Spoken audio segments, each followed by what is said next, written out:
Bonni, þið gerum góða ferð í síðasta leik austur á Firði, settu 3 stig á móti Huginn. Þið þurftu að hafa svolítið fyrir þessu. Já, það var feikilega leikur, erfiður leikur. Huginsmenn eru góðir, það var unnið mjög, það eru lið sem eru góð á sínum heimavelli til að mynda það, þetta var klukkunum saman. Þannig að við erum bara mjög ánægðir með að hafa náð 3 stigum og erum mjög erfiðum útivöllum. Völlum sjálfur eru mjög erfiðir, við erum svakalega laus í sig, svo blött og þannig að menn tóku 2 skref aftur og þeir reyndu að fara frá. Þannig að það var erfitt en góður sigur, mjög gott. En einhver séð, það er hart í þessum Austurríkum. Já, mjög, og áhorfendur eru líka erfiðir, þeir eru alveg ofan í vellinum og láta menn óspartera það og þannig að þeir eru að vera sterkir andlega og líkamlega til þess að eiga þetta erfiða og ágæta Huginslið. Þannig að eins og ég segi aftur, þetta var hart góður sigur. Svo eru aðrir naglar á austan sem koma hérna í heimsókn á morgun, það er Fjarðabyggð. Hvernig er uppleggja á morgun? Þarf að segja þetta sigur, en hvað þurfum við að gera til að leggja á? Við þurfum með okkar besta leik. Þeir eru náttúrulega svolítið bakið við vegg, þeir þurfa að bjarga sér frá falli þannig að þeir eru í hörku fallbaráttu. Við getum fastlega fyrir því að þeir verða alveg brjálaðir hérna á móti okkar heimavelli og ætla sér klárlega að vinna. Þannig að við þurfum eins og segja að leggja allt í leikinn sem þarf. Við þurfum að gefa allt sem við eigum í leikinn og mæta klárir og tilbúinir frá fyrstu mínútu og menn gera það að vinna.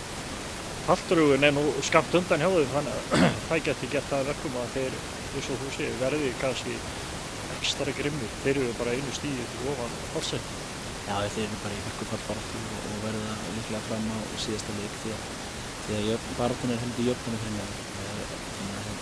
Það er mikið undir hjá þeim og svo sem líka okkur því að við ætlum að klára þessa deilda almennilega og með glæsibrag. Stefnum á það. Þannig að það verður bara hörkuleikur á morgun sem ég býst við og bæði lið alla sér stóru hluti og það er að segja í þessum leik og klára hann og hann er fastlega ráð fyrir að þetta verður skemmtilegur leikur og verður fyrir bæði. Það eins og segir, sko, þeir eru býstna harðir horfna að taka Fjarðabyggðarmenn og með minnir ég að við séð það bara á töflun áðan að ég komi hérna viðtal við að þeir eru búin að tappa færri leikjum en við.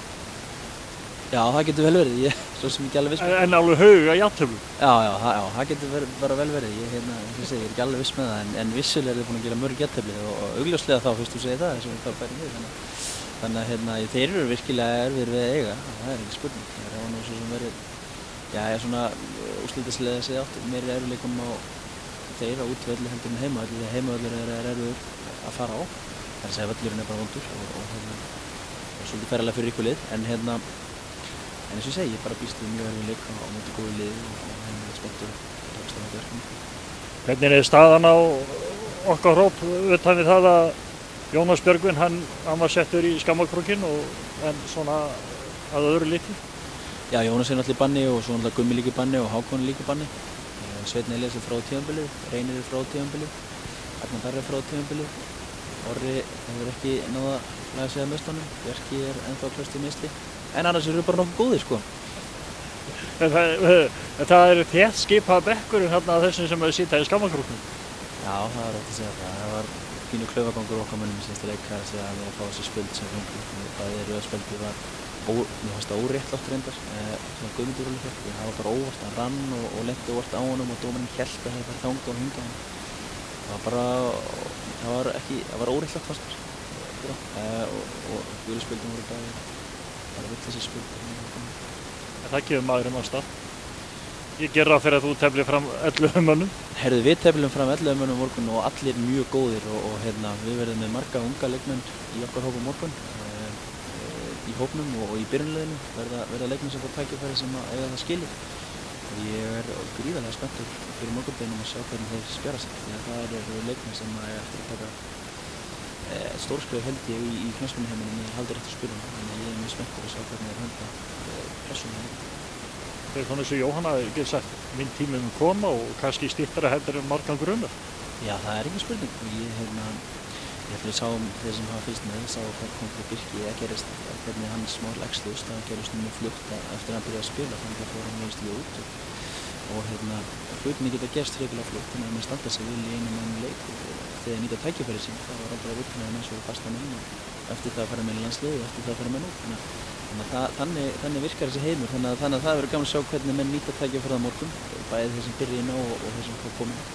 Þetta hlýtur náttúrulega einmitt þetta sem hún nefnir með Birki, þetta hlýtur að vera gríðarleg hvatning bara fyrir alla aðra stráka þó kannski geri gert.